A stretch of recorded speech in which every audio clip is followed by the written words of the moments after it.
Hello again.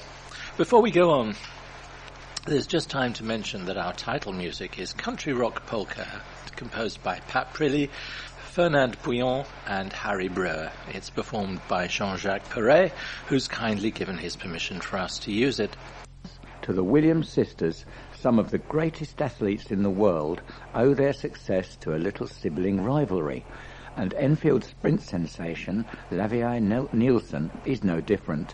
The 19-year-old became double under-20 European champion in Sweden back in July, winning gold in the 400 metres before claiming 4x400 metres relay success alongside twin sister Lena.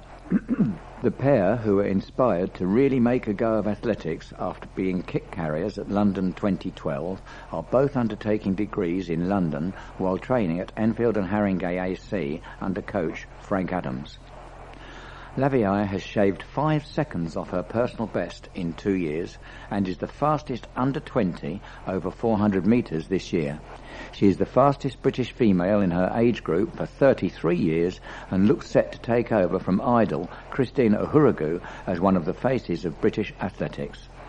But the modest starlet admits she owes a lot of her success to her sister, who pushes her all the way every day in training. It's been an unexpected season, said the King's College student, who has been inducted into the Jaguar Academy of Sport programme in 2015. Winning at the European Championships was amazing, but I think the 4x400 metres was my highlight, because I got to do it with my sister.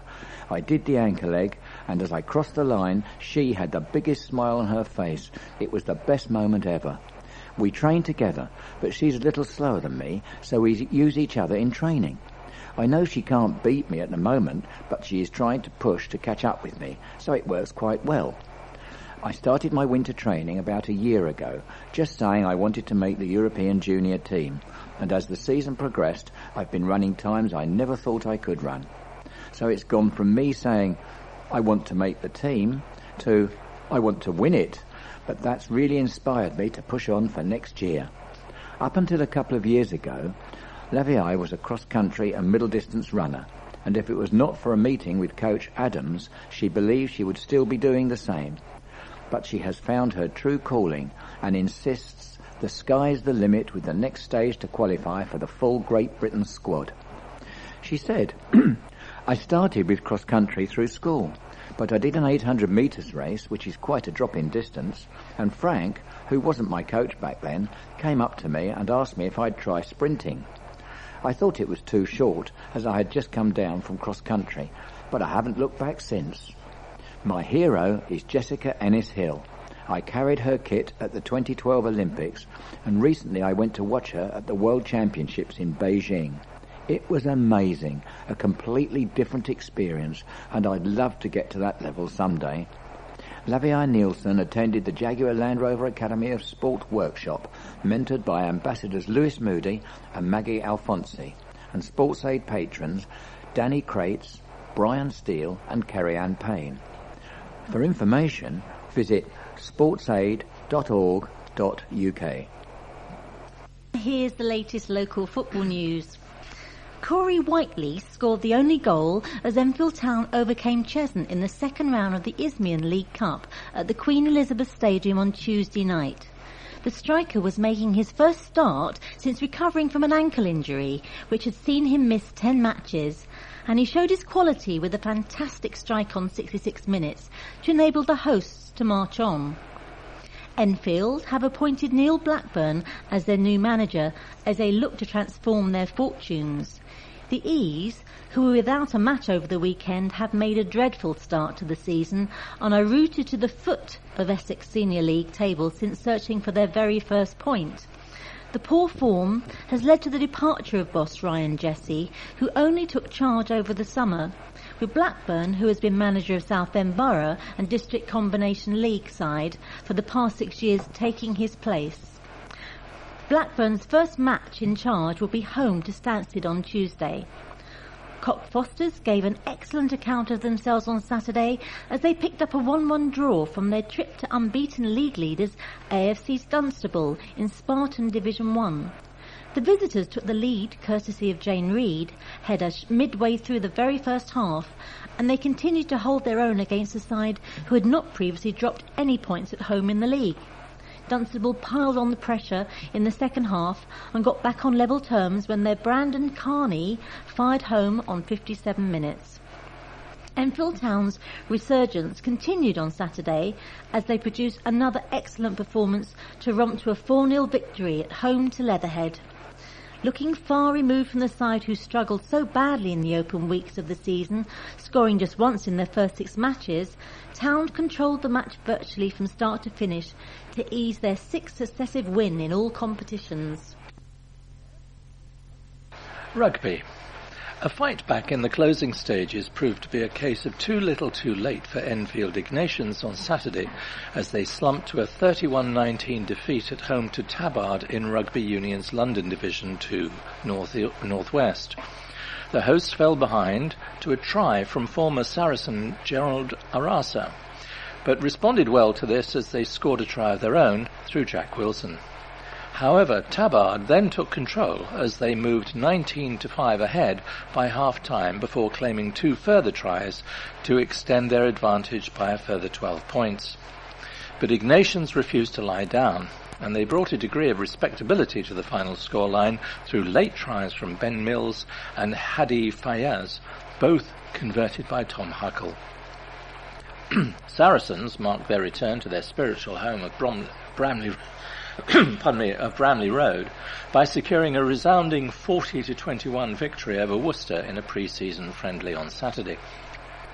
The match saw Sarries play a first-team fixture at their former ground in Southgate, now the home of the amateur branch of the club, for the first time since they left to share with Enfield FC in 1996.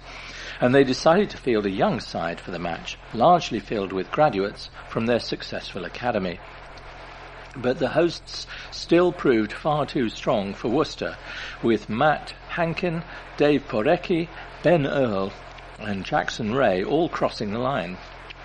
Sarries were also awarded a penalty try, while Ben Spencer, Baden Kerr and Tom Whiteley kicked 15 points between them. Hugo Collins admits that he'll never forget his moment in the spotlight after getting the chance to run out as one of Land Rover's Rugby World Cup 2015 official mascots. The 11-year-old from Winchmore Hill was handed the responsibility of walking out alongside Romania before the start of their 44-10 Pool D defeat to Ireland at Wembley Stadium on Sunday. Collins, who plays for Saracens and lives in Arundel Gardens, was chosen as one of 96 official Rugby World Cup mascots following an audition at the Sarries Land Rover Premiership Rugby Cup last season, and lined up in front of the Romanian players for the national anthems. He then took a seat in the crowd to watch the action, and the youngster admitted that he couldn't have asked for a better experience of the Rugby World Cup. And now it's back to Katherin with the news. A 22-year-old singer-songwriter who performed in one of the borough's schools last week urged young people to stay passionate about making music. Nathan Sykes, who was in boy band The Wanted until their split in 2014, played at Oasis Academy Enfield in Mollison Avenue, Enfield Lock. The Prince's Trust ambassador urged those with a passion for music to keep it alive during their school days, particularly if they have ambitions to pursue a career in show business. Asked if he felt it was important to tell young people to have qualifications in the bag in case their ambitions do not work out, he said, "I wouldn't say you need it as a fallback, but the skills that school teaches you are needed in the business. The music industry is a lot of hard work, and education really helps with a job. English literature helps me with lyric writing. Business studies helps with knowing about being self-employed or starting your own business.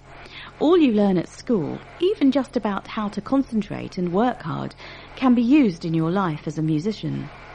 Nathan describes himself as a passionate advocate for music education in schools and used his appearance in Enfield to urge young people not to be embarrassed to embrace their passions. He told the Advertiser, You can be a bit nervous about what your friends think about your song or your drama performance, but I think it is so important to encourage young people to get creative, and that is where fantastic music teachers come in, who are passionate about the subjects they teach. The singer, whose debut solo venture Kiss Me Quick was released in July and reached #1 in the US dance club songs charts, was impressed by the Oasis pupils. "It is me and my guitarist up there, and it was fantastic to see how involved the students were," he added. "I got to do a question and answer session after the performance, and it was great how interested all the kids were." Residents keen to usher in an age of cycle safety have launched a fight back against the business lobby group which wants to shut down Enfield Council's Cycle Enfield plans. After weeks which have seen Save Our Green Lanes posters plastered across shop fronts in Palmer's Green and a huge leaflet and postcard drop throughout the area, some residents have launched a mission to dispel some of the myths they say have sprung up around the proposals to transform Palmer's Green into a safe cycling and pedestrian zone. Adrian Loughlin, the London Cycling Campaign's Enfield coordinator, told the Advertiser that after the series of meetings organised by Enfield Southgate MP David Burrows, at which the overwhelming atmosphere was one of resistance to the plans, a group of residents had launched a call to arms to battle in favour of the plans. The We Support Enfield Mini Holland Facebook group now has 179 members, and last week some residents who support having space for cyclists went directly into shops in Palmer's Green High Street with our own leaflets, said Mr. Loughlin. "We have been talking to shopkeepers in Palmer's Green, and as a result a number of shopkeepers have taken down the Save Our Green Lanes posters." Mr. Loughlin added that Darren Johnson, the Green Party London Assembly member who chairs the Environment Committee at City Hall, was due to cycle along Green Lanes last night to see for himself some of the danger points. The Guardian featured the battle for Green Lanes in the newspaper on Monday, when Andrew Gilligan, the Mayor of London's cycling czar, was quoted as saying that if Enfield did not want the £30 million it had received, Transport for London would be happy to allocate it to another outer London borough. "That is worrying," said Mr. Loughlin. "I have no doubt that boroughs like Walthamstow would jump at the chance for another £30 million to improve their cycling infrastructure further. It is a scary thought that money which will be spent on making the grey and unloved parts of Green Lane better might be taken away from us because of the particularly vocal opposition of a few people." However, Helen Osman, who is one of the coordinators of the Save Our Green Lanes campaign, says that without ample on-street parking, the area will die. She said some of the shops in the area quizzed every one of their customers about how they had arrived, and they found that almost 90% arrived by car. A chartered surveyor who claimed more than £135,000 on his horse, which had not raced for more than 14 years, has been jailed for 18 months. Betting on Thundercat since its 9th place finish at Lingfield Park Racecourse in 2001 would have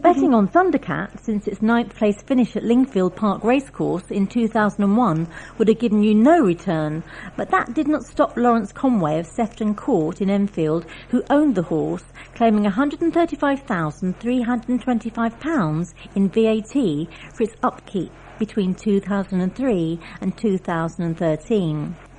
The 53-year-old also failed to declare his earnings for 10 years as a chartered surveyor, evading more than £61,500 in tax and national insurance. He had also charged VAT on invoices even though he was not VAT registered, to pocket a further £16,000.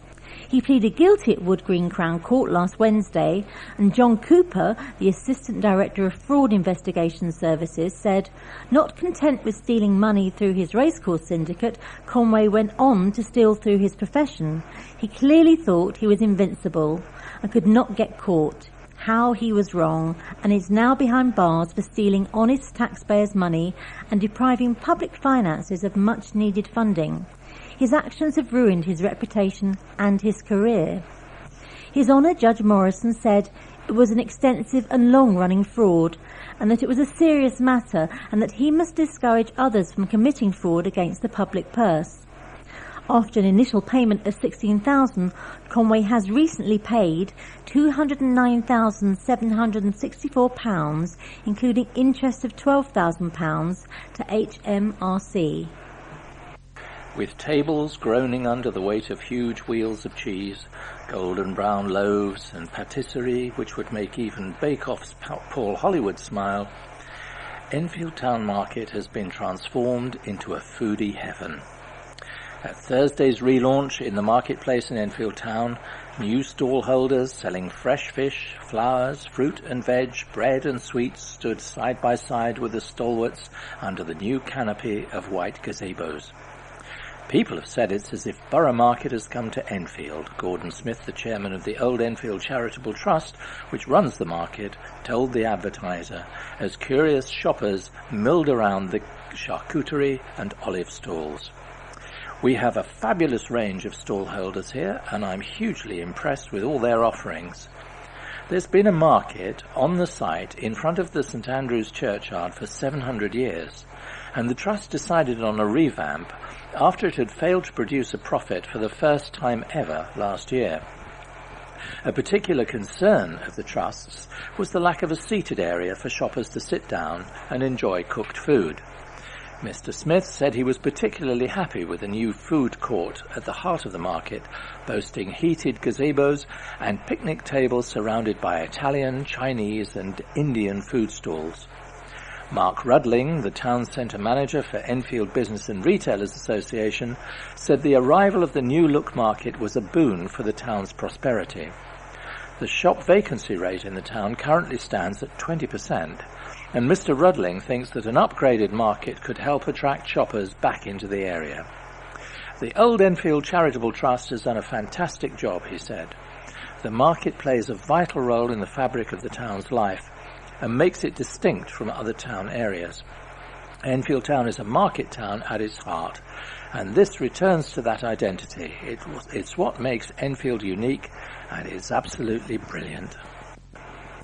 And this next article is accompanied by a particularly attractive and happy photo of twin sisters Kitty and Lucy Henson, who are 4 years old, enjoying some candy floss. The annual Autumn Fun Day, hosted by Chicken Shed, was boosted by glorious sunshine. Attractions included a fancy dress competition on the theme of stories and myths, and performances by the cast of this autumn's Tales from the Shed show. The Chicken Shed Youth Band and Community Choir entertained the crowds at the theatre in Chaseside, Southgate, during the event on Sunday. The more energetic took part in a 3-kilometre run through Bramley Sports Ground. There was also a toddler rush for fledgling athletes, and children could have fun trying out zorbing or getting their faces painted.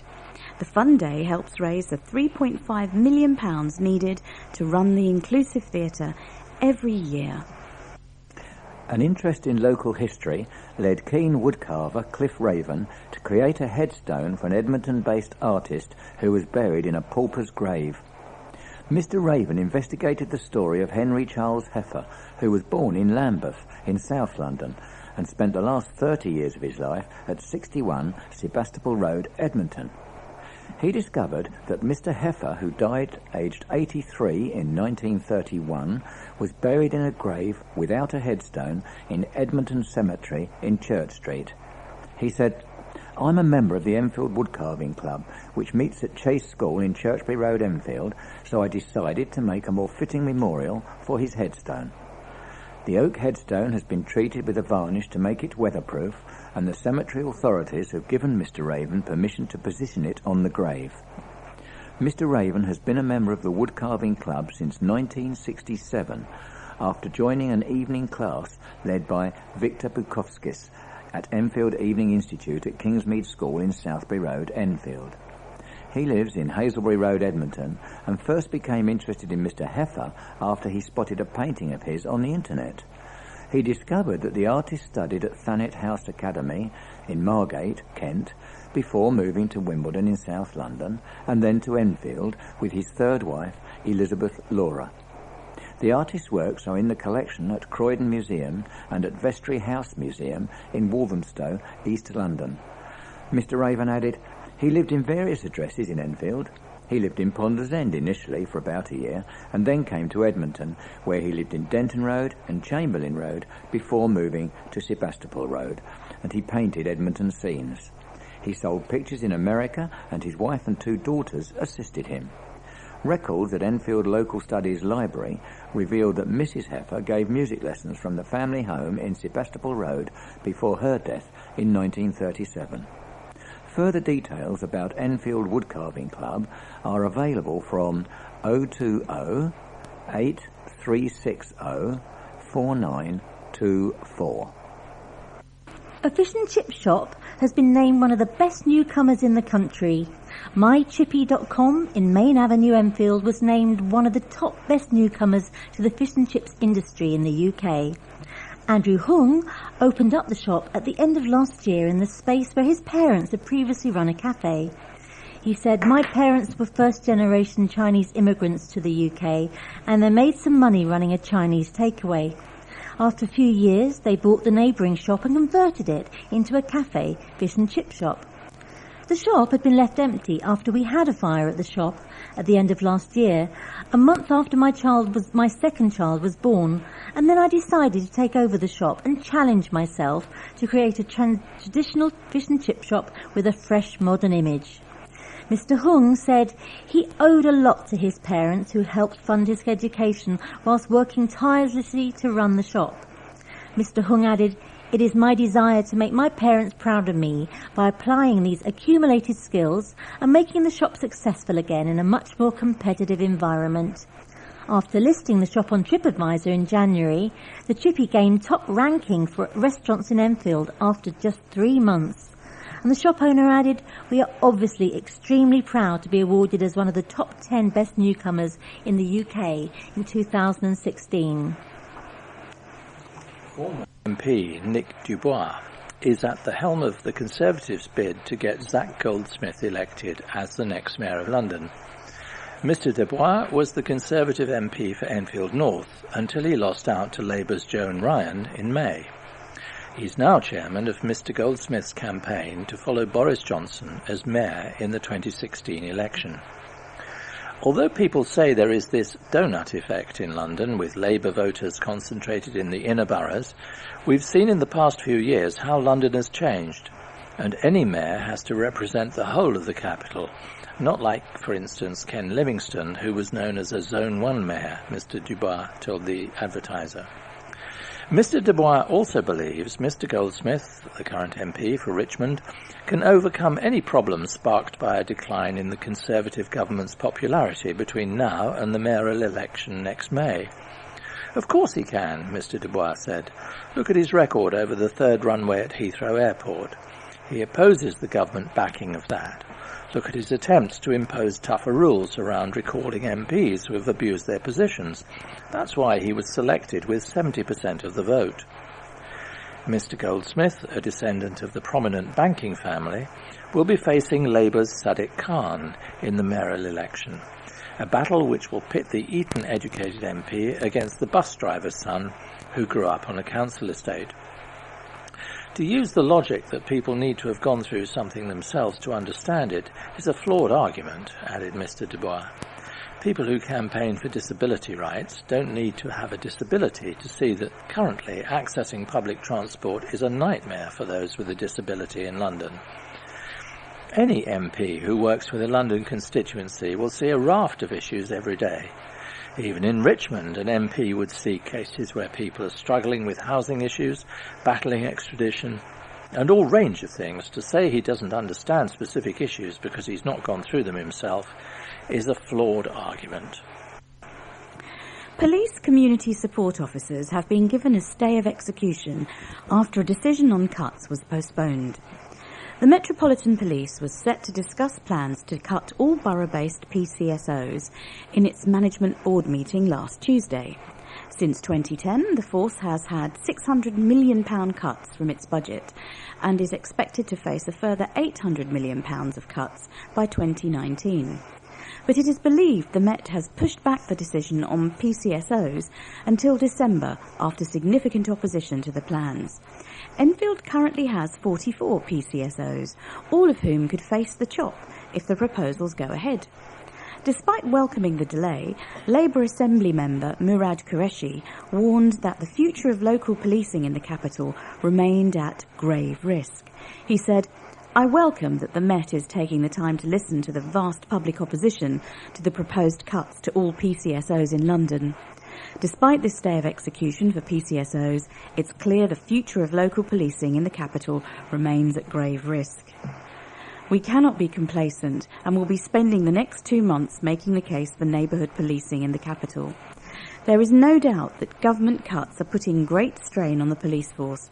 It's time the Home Secretary understood that the decimation of the neighbourhood policing is not a price the London public are willing to pay. Across London as a whole, axing local PCSOs entirely would mean more than 1,000 officers lost from the capital's streets. Since May 2010, Barnet has lost 122 PCSOs. The delay comes a week after the Commissioner warned that the scale of police funding cuts was worrying for the capital, saying that we've got options on how to make savings, but with that scale of savings, none of them are attractive. A young man from Enfield who gave the gift of life through organ donation has been honoured posthumously. Michael Boville, 22, died after he was hit by a train in Brimsdown in April 2014, since when his organs have been used to transform the lives of 2 kidney patients. His parents, Kelvin and Patsy, attended the Order of St John Award for organ donation ceremony on Monday, run in conjunction with the NHS Blood and Transport Organisation. Mr. Boville said, "Michael was the very definition of the word love. Everybody loved him, not just his family. He was totally selfless and spent his life helping other people. We knew he wanted his organs donated because he said he'd donate every single part of his body to help others." Well, we've reached the end of our programme for this week.